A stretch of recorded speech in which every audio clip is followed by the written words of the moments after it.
আমরা সর্বাগ্রে একটি সুন্দর সুশৃঙ্খল কল্যাণময় রাষ্ট্র গঠন করতে চাই, সমাজ গঠন করতে চাই, যে সমাজ প্রিয় নবী মুহাম্মদ রাসূলুল্লাহ সাল্লাল্লাহু আলাইহি ওয়াসাল্লাম ওই মদিনাতে প্রথম শুরু করেছিলেন, প্রতিষ্ঠা করেছিলেন।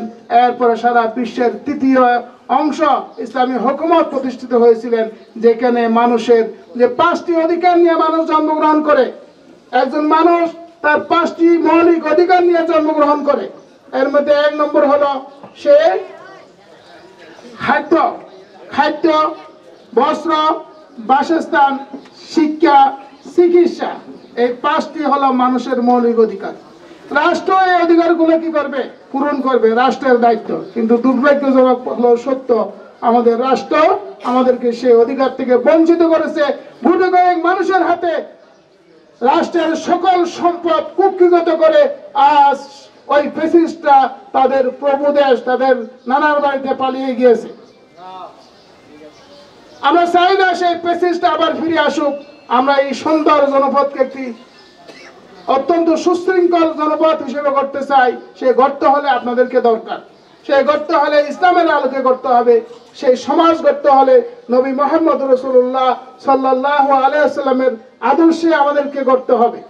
আমি সর্বক্ষেত্রে আপনাদের কাছে বিনয়ের সাথে অনুরোধ করব, জামাত ইসলামী শুধু একটি নিছক রাজনৈতিক দল নয়।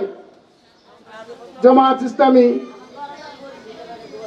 অতি পরিপূর্ণ একটি ইসলামী আন্দোলন, যে দল, যে আন্দোলন যুগে যুগে নবী রাসূলরা করেছেন। সেই নবী রাসূলদের উত্তরসূরি হিসেবে আমরা সেই আন্দোলনের দায়িত্ব আমাদের কাছে আসছে বিধায় আমরা আজকে সমাজের প্রতিটি মানুষের কাছে দ্বীনের দাওয়াত পৌঁছে দেওয়ার জন্য সর্বাত্মক চেষ্টা করতেছি। সম্মানিত উপস্থিতি, আপনারা দেখেন আজকে প্রতিটি সমাজের প্রতিটি রন্ধ্রে রন্ধ্রে দুর্নীতি ছেয়ে গিয়েছে, সন্ত্রাস ছেয়ে গিয়েছে। আমাদের মা বোনরা আজকে নিরাপদ নয়। আমার মা বোনদের উপর আর খায়নার মতো ছোট্ট 12 বছরের আমার প্রিয় ছোট্ট বোন দর্শিত হচ্ছে, আমার বাচ্চাটির ছাত্রী বোন দর্শিত হচ্ছে, আমার সমাজের অসহায় নারীরা দর্শিত হচ্ছে। কিন্তু সমাজ নিশ্চুপ। এই সমাজ একদিন অবশ্যই এই সমাজকে জবাবদিহি করতে হবে আল্লাহর কাছে।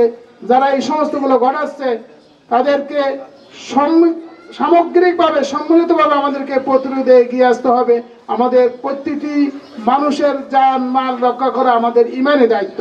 এই জন্য বাংলাদেশ জামাত ইসলামী আপনাদেরকে উদাত্ত আহ্বান জানাচ্ছি জামাত ইসলামের পক্ষ থেকে, আসুন আমরা সত্যিকারের দেশপ্রেমিক হই, বাংলাদেশের স্বাধীনতা সার্বভৌমত্ব রক্ষার জন্য অতন্ত্র প্রহরীর মতো কাজ করি, এবং আমাদের সমাজে যার যার ধর্ম সে যদি অনুকরণ করি তাহলে সমাজের বিশৃঙ্খলা, সমাজের আজকে যে অরাজকতা চলতেছে, যে বৈষম্য চলতেছে, যে বৈষম্যর কারণে আমাদের 1600-র মতো ভাই শহীদ হয়েছে, সেই বৈষম্য দূর হবে।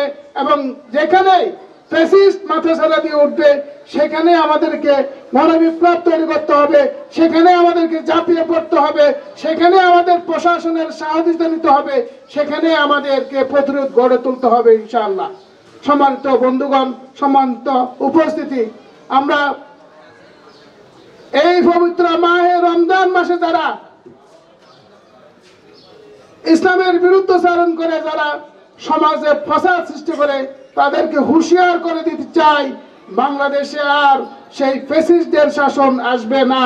সুতরাং সময় থাকতে কি হয়ে যান, আপনারা শুদ্ধ হয়ে যান, ভালো হয়ে যান।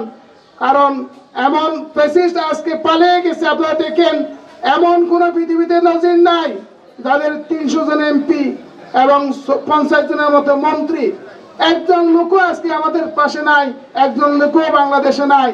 কারণ তারা যদি এত ভালো কাজ করে, তারা যদি দেশের উন্নয়ন করত, তাহলে তাদেরকে আজকে এইভাবে পালাতে হতো না। কারণ আল্লাহ রাব্বুল আলামিন